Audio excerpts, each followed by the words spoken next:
Hello दोस्तों, इस video में हम जो है सर्वेइंग के मोस्ट इम्पॉर्टेंट क्वेश्चन करेंगे, जो कि आपके लॉन्ग आंसर टाइप के क्वेश्चन हैं। आपके AKTU एग्ज़ाम्स के पॉइंट ऑफ व्यू से इम्पॉर्टेंट क्वेश्चन है। तो इसके पहले हमने फर्स्ट पार्ट और सेकंड थर्ड 3 पार्ट हमने किए हैं यूनिट फर्स्ट के। तो वो आपके जो इम्पोर्टेंट क्वेश्चन है उसमें आप पढ़ लेंगे। उसके बाद जो है ये लॉन्ग आंसर टाइप के क्वेश्चन हैं। तो देखते हैं इम्पोर्टेंट क्वेश्चन। सबसे पहला देखिए, यहाँ पे क्वेश्चन है, mention and explain different methods of determining elevations. Elevation आपके कौन कौन से टाइप्स के हैं, एलिवेशन हम कौन कौन से जो मेथड हैं उससे निकाल सकते हैं। तो एलिवेशन निकालने के आप फाइंड करने के लिए डिफरेंट मेथड्स हैं, जिनके थ्रू हम किसी भी एरिया का, किसी भी जो है आपकी फील्ड है उसका हम लेवलिंग करते हैं और उसका एलिवेशन पता करते हैं, RL पता करते हैं, जिसको रिड्यूस्ड लेवल बोलते हैं। और लेवलिंग के लिए ये चीज़ें इंपॉर्टेंट होती हैं, RL पता होना चाहिए। तो सबसे पहला मेथड है आपका डायरेक्ट लेवलिंग। तो आप डायरेक्ट लेवलिंग के थ्रू भी कर सकते हैं, जो है निकाल सकते हैं आप एलिवेशन। तो डायरेक्ट लेवलिंग होती क्या है ये देखिए यहाँ पे। तो direct levelling is the process in which elevation of points is obtained by measuring vertical distance with respect to horizontal surface of known elevation. तो एलिवेशन यहाँ पे डायरेक्ट लेवलिंग ये जो है एक टाइप की प्रक्रिया है जिसे प्रोसेस कहते हैं। डायरेक्ट लेवलिंग एक ऐसा प्रोसेस है जिसमें जो है हम एलिवेशन ऑफ पॉइंट्स जो दिए गए हैं आपके वर्टिकल डिस्टेंस को मेज़र करते हैं। जो वर्टिकल डिस्टेंस होती है उसको हम माप लेते हैं वर्टिकल डिस्टेंस के थ्रू हॉरिजॉन्टल सरफेस से। हॉरिजॉन्टल सरफेस आपका है, उसके अगेंस्ट जो उसके रेस्पेक्ट में जो वर्टिकल डिस्टेंस होती है उसको हम मेज़र कर लेते हैं।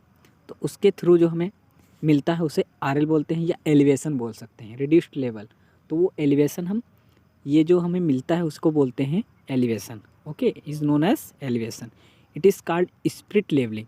इसको इट इज़ आल्सो कॉल्ड, इसे और एक नाम से हम जानते हैं स्प्लिट लेवलिंग भी बोलते हैं। स्प्लिट लेवलिंग क्यों बोलते हैं?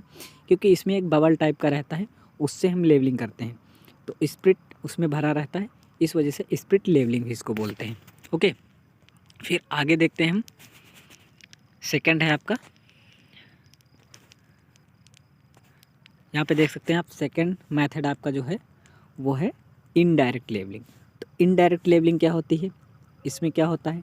Indirect levelling elevation of points is calculated from observed vertical angles and measure horizontal distance. इसमें जो है आप वर्टिकल डिस्टेंस को मेज़र करते हैं और जो भी हॉरिजॉन्टल डिस्टेंस है, वर्टिकल एंगल्स और हॉरिजॉन्टल डिस्टेंस के थ्रू, दोनों के थ्रू आप इनडायरेक्ट लेवलिंग में हम जो है एलिवेशन निकालते हैं।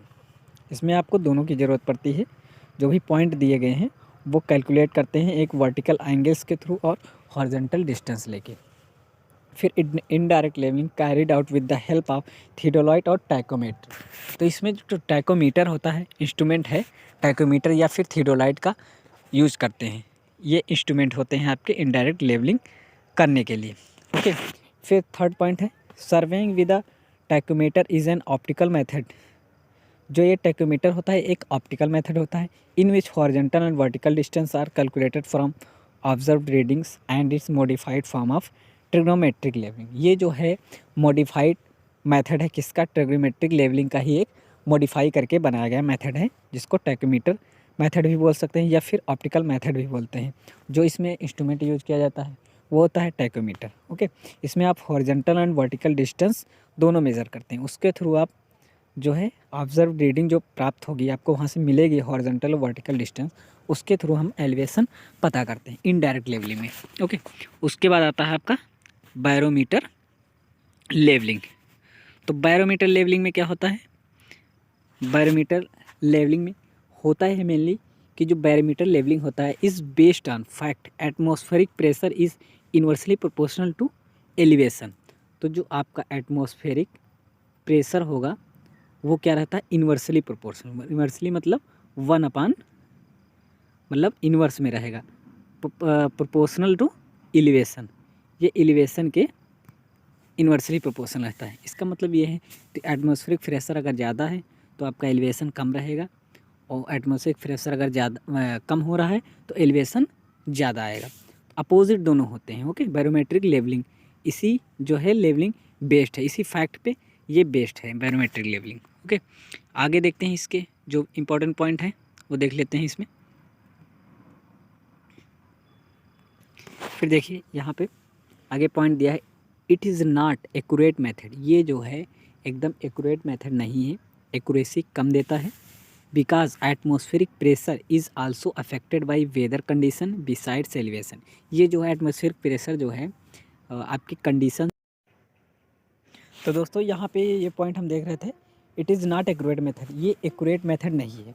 बिकॉज क्योंकि एक्यूरेट मेथड क्यों नहीं है, इसका रीज़न ये होता है कि जो एटमॉस्फेरिक प्रेशर है वो अफेक्ट रहता है किससे, वेदर कंडीशंस के। जो भी आपके मौसम में परिवर्तन आता है, जैसे आंधी हो गई या मौसम आपका क्लाउडी हो गया या बहुत तेज़ आंधी धुआं, ऐसे इन्वायरमेंट में जो भी कंडीशंस आती हैं उसके थ्रू जो भी चेंजेस होते हैं उस पे ये डिपेंड करता है।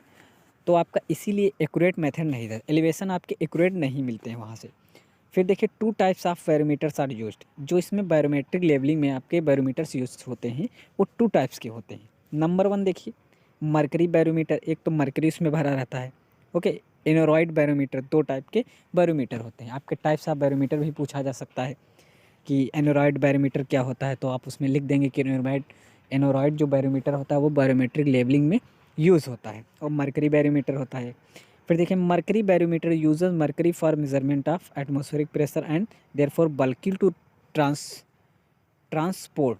ये मतलब बल्की रहता है, ट्रांसपोर्ट के लिए आपका बल्क में रहता है। मतलब बल्की क्या होता है, बहुत ज़्यादा भारी भरकम रहता है, ये वज़न रहता है, इसका वेट जो है डेंसिटी ज़्यादा रहती है मरकरी की।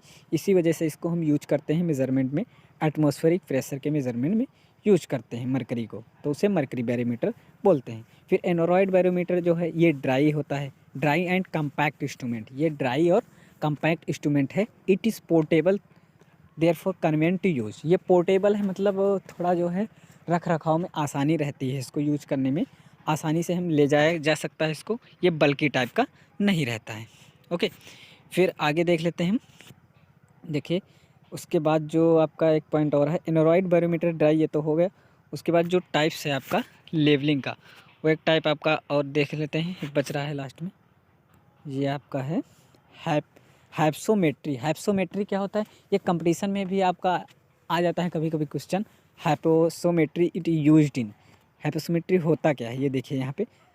हैप्सोमेट्री is based on the fact, ये किस फैक्ट पे बेस्ड है, that boiling point of water gets lowered on decrease of atmospheric pressure. जब एटमॉस्फेरिक प्रेशर जो है क्या कहते हैं, boiling point of water gets lowered, मतलब बॉइलिंग पॉइंट बहुत कम होता है जब वाटर का, उस समय on decrease of atmospheric pressure, जब एटमॉस्फेरिक प्रेशर आपका कम हो जाता है तो उस टाइम जो बॉइलिंग पॉइंट ऑफ वाटर होता है वो लोअर्ड होता है, मतलब बहुत नीचे जाता है।